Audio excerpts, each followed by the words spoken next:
बिस्मिल्लाहिर्रहमानिर्रहीम। अज़ीज़ तलबा और तालिबात, अस्सलामु अलैकुम वरहमतुल्लाहि वबरकातुहू। अज़ीज़ तलबा, हम हफ्ते में हिस्सा ग्रामर 2 दिन पढ़ा करेंगे, जबकि हफ्ते के बाकी दिनों में हिस्सा नसर, हिस्सा नज़म, हिस्सा गज़ल और दूसरी चीज़ों को पढ़ा करेंगे। अज़ीज़ तलबा, आज के लेक्चर का आगाज़ करते हैं। हमारे आज के लेक्चर का मौजू है गज़ल के अशार की तशरीह के लिए हदायत। अज़ीज़ तलबा, हम गज़ल का तारुफ पढ़ चुके थे। गज़ल का तारुफ पढ़ने के बाद ज़रूरी है कि हम गज़ल के अशार की तशरीह के लिए अहम तरीन बातें और हदायत को अच्छी तरह से नशीन कर लें। अज़ीज़ तलबा, गज़ल के अशार की तशरीह के हवाले से जो पहली अहम बात है वो ये है कि गज़ल के हर शेर की तशरीह अलग अलग करनी चाहिए। यानी अगर आपको इम्तिहान में गज़ल के 3 अशार की तशरीह करने को कहा जाता है तो आप पहले गज़ल के एक शेर लिखेंगे, उसकी तशरीह करेंगे, फिर आप गज़ल का दूसरा शेर लिखेंगे, उसकी तशरीह करेंगे, फिर आप गज़ल का तीसरा शेर लिखेंगे और उसकी तशरीह करेंगे। यानी आप गज़ल के हर शेर की तशरीह दूसरे शेर से अलग लिखेंगे। आप गज़ल के तमाम अशार की तशरीह या 2 अशार की तशरीह एक साथ नहीं लिख सकते। अज़ीज़ तलबा, आप गज़ल के 2 अशार की तशरीह एक साथ क्यों नहीं लिख सकते? उसकी वजह बड़ी सादा सी है।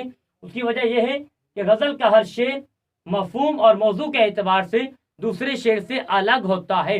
यानी कि गज़ल का हर शेर मफ़हूम और मौजू के एतबार से दूसरे शेर से अलग होता है। इसलिए हम गज़ल के 2 अशार की तशरीह एक साथ नहीं लिखते। ये बात आप क्लास नहम, क्लास दहम, क्लास 11वीं और 12वीं ये चारों क्लासों के अंदर याद रखेंगे।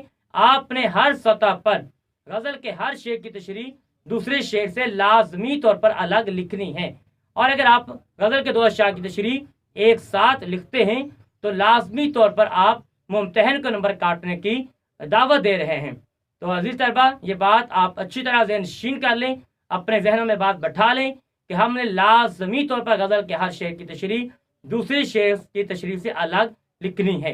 अज़ीज़ तलबा, गज़ल की तशरीह के हवाले से जो दूसरी अहम बात है वो ये है कि तशरीह से कबल तशरीह तलब शेर ज़रूर लिखना चाहिए।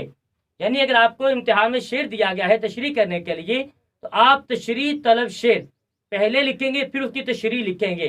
मिसाल के तौर पर आपको शेर दिया गया, हस्ती अपनी हबाब की सी है, हस्ती अपनी हबाब की सी है, ये नुमाइश शराब की सी है। अगर आपने शेर की तशरीह लिखनी है तो आप क्या करेंगे? इसका बेहतरीन तरीका क्या है? इसका अच्छा तरीका क्या है? मुनासिब बात क्या होगी? आप सबसे पहले शेर लिखेंगे जवाबी कापी के ऊपर, फिर उसकी तशरीह करेंगे। और अगर आपने शेर ना लिखा और तशरीह लिख दी तो लाजमी तौर पर ये तरीकाकार भी आपको कम नंबर दिलवाने की एक वजह बन सकता है। आप लाजमी तौर पर पहले शेर लिखेंगे फिर तशरीह करेंगे। अजीज तालिब इल्म साथियों, तीसरी बात गज़ल के हर शेर की मेयारी तशरीह कितनी होनी चाहिए? ये बड़ा अहम सवाल है। अक्सर बच्चे पूछते हैं कि गज़ल की मेयारी तशरीह कितनी हो, उसकी मकदार कितनी हो। तो अजीज तलबा, गज़ल के हर शेर की मेयारी तशरीह कम अज कम आधा और ज़्यादा से ज़्यादा 1 सफ़ा पर मुश्तमिल होती है। क्लास नहम और क्लास दहम के अंदर गज़ल के एक शेर की मेयारी तशरीह कम अज कम आधा सफ़ा और ज़्यादा से ज़्यादा 1 सफ़ा लिखी जाती है। अजीज तलबा, चौथी बात, दौरान तशरीह आयात कुरान पाक, अहादीस, अक़वाल और मौजू अशार वगैरह का मौका महल के मुताबिक इस्तेमाल तशरीह को मौसर बना देता है।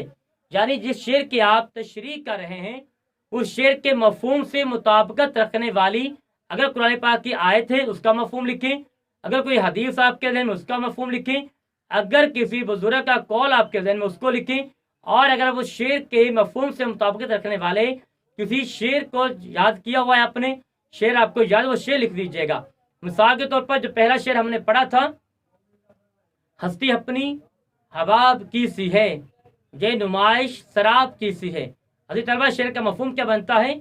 हमारी जिंदगी पानी के बुलबुले की मानंद है।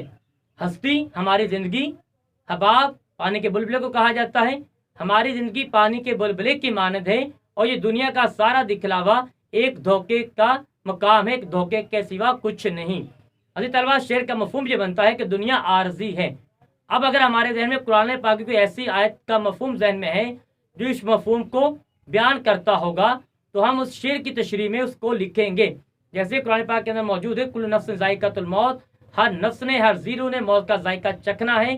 तो हमारे शेर से ये मफहूम बिल्कुल मुताबिकत रखता है तो हम शेर की तशरीह करते हुए قرآن پاک کے ساتھ آیت کا حوالہ ضرور دیں گے۔ ہمارے پاس موجود ایک شعر جو بالکل اسی شعر کے مفہوم کو بیان کرتا ہے، سنیے گا۔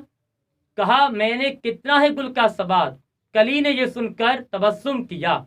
یعنی کہ عزیز طلبہ، اگر آپ کے پاس جو شعر ہے اس شعر کے مفہوم سے مطابقت رکھنے والا کوئی شعر، کوئی بات، کوئی قول، قرآن پاک کی آیت یا حدیث کا حوالہ موجود ہے تو آپ اس کو لازمی طور پر لکھیں، کیونکہ یہ آپ کی تشریح کو بہت مؤثر بنا دیتا ہے۔ عزیز طلبہ و طالبات، آج کا لیکچر یہیں پر ختم ہوتا ہے۔ انشاءاللہ اگلے لیکچر کا پھر حاضر ہوں گے۔ فی امان اللہ، السلام علیکم۔